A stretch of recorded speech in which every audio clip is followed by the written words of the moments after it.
Hi, welcome to A Faster Me. Today I'm coming to you from the torture chamber, and I'd like to talk about something a little bit different today. Today I'd like to talk to you about how I'm beating atrial fibrillation and what I did to get to the point to where I'm completely off meds now. So, roughly 10 to 12 years ago, maybe 15 years ago, started feeling a little flutter in my heart. Usually it lasts maybe, I don't know. At first, it was probably lasting just a fraction of a second. Didn't do anything about it, and it kept getting worse. Just kept progressing to the point to where basically I was passed out on the floor. I couldn't move. Sometimes lasting for hours. And for those of you who don't know what atrial fibrillation is, basically it's the random firing of your cells that are responsible for the rhythm of your heart. So for me, it wasn't an elevated heart rate or a slow heart rate. It was just completely random. Um, I've been in the ER before where my heart is going from, say, 30 beats a minute, 40 beats a minute, up to 300 beats a minute, then immediately back down to 60 beats or so.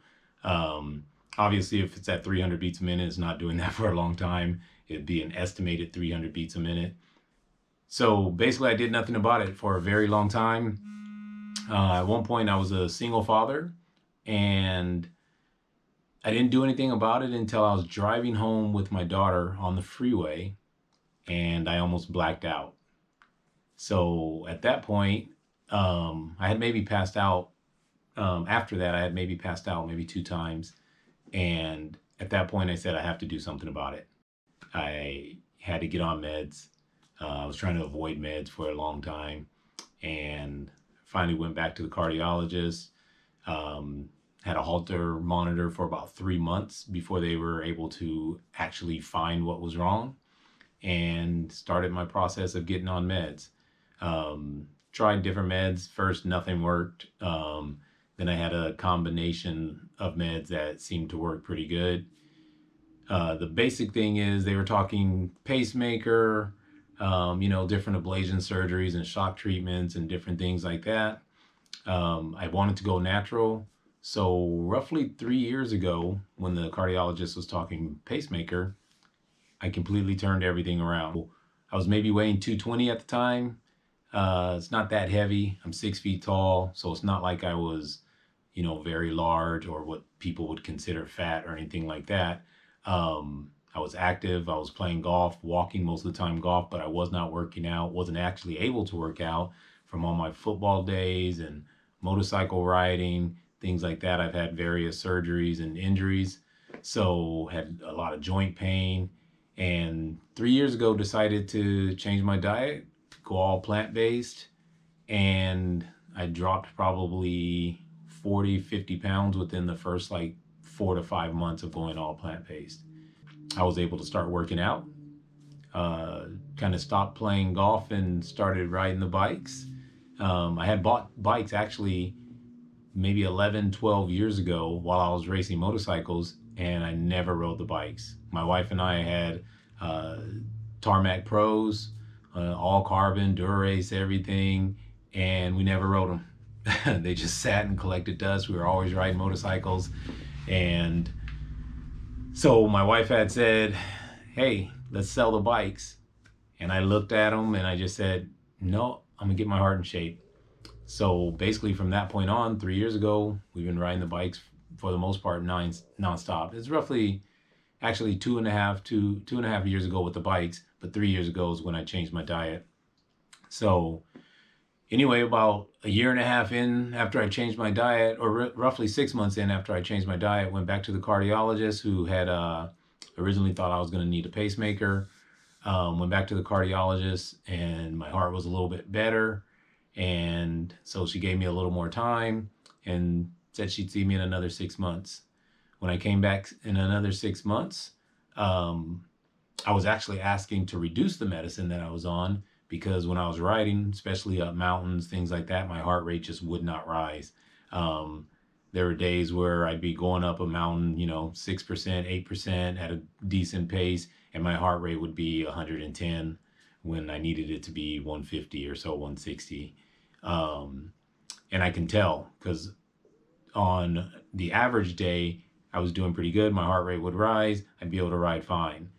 But then it got to a point to where I'd go out and my heart rate just would not rise and I would have zero power. I mean, on something that I may average 240, 250 watts on, I was pushing 105 watts sometimes with a low heart rate. And it just felt like I felt fine as far as like I felt fresh, but my muscles were not getting any oxygen. So when I went back to the cardiologist, I had a resting heart rate of 25. And of course, they freaked out. Oh, your heart can't beat that low. Had me do stress tests on the treadmill. I basically had it maxed out, running almost full speed. Heart rate got up to about 160 something, I want to say, and went back down to 25 after I was done. So then we got to reduce the medicine. And that was roughly a year and a half or so ago. We reduced the medicine, cut it down in half, and things got a little bit better. I was able to train again. My heart rate was able to rise.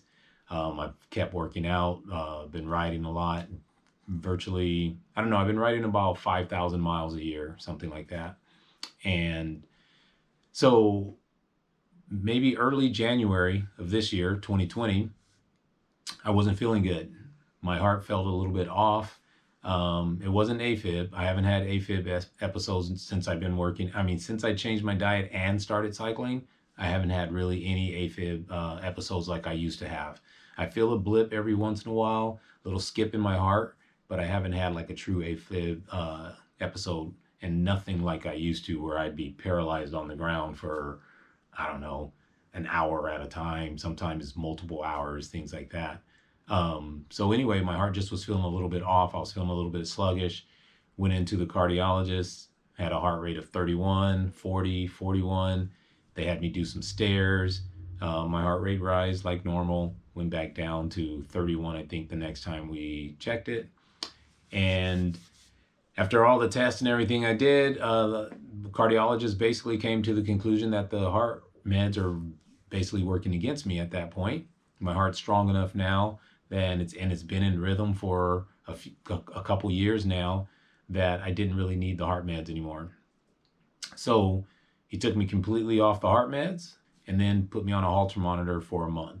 So basically all of January and a little piece of February, I was on a Holter monitor. No AFib episodes, which I haven't had now in a couple years since I changed my diet and started cycling so much. And but they did find that my heart was stopping at night while I sleep between 1 a.m. and 5 a.m.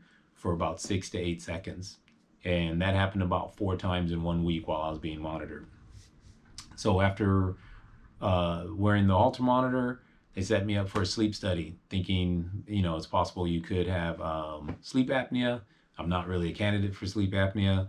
I'm not overweight. I do not snore, any of those kind of things. So anyway, I did the sleep test. Everything came back clean. I'm getting great oxygen. Sleep a little restless, but I already knew that. I wake up through the night every so often. And it's not, and then they determined basically that it's not that big of a deal that I have the heart pause, mainly because my heart rate's so low when it's resting. Obviously at sleep, it's gonna go even lower. And if you think about it, if you have a heart rate that's sometimes in the 20s, at sleep, it possibly can be in the teens. Yeah, I mean, for me, it's just been an awesome transformation, the way I feel, and being off of heart meds is so far amazing. So I don't want to mislead people and try to say like I'm cured. I consider that I've beat atrial fibrillation because I'm 100% off the heart meds, and that's what my goal was 3 years ago when I changed my diet. My goal was to get off the heart meds, and that's what I've done. So it's an ongoing battle though. I've won fight number 1, or let's say round 1, whichever you want to consider it. And yeah, I understand that 6 months from now, a year from now, who knows, I may have that issue again. Or when the summer comes and it's, out here in California, it'd be 105, 110, and I'm cycling and I'm dehydrated. Who knows if I'll have an episode or not. But until that day, I'm going to celebrate this small victory and or this large victory, and just keep pushing forward. So yeah. So anyway, I'll keep you updated with my health if anything changes. And thanks for tuning in.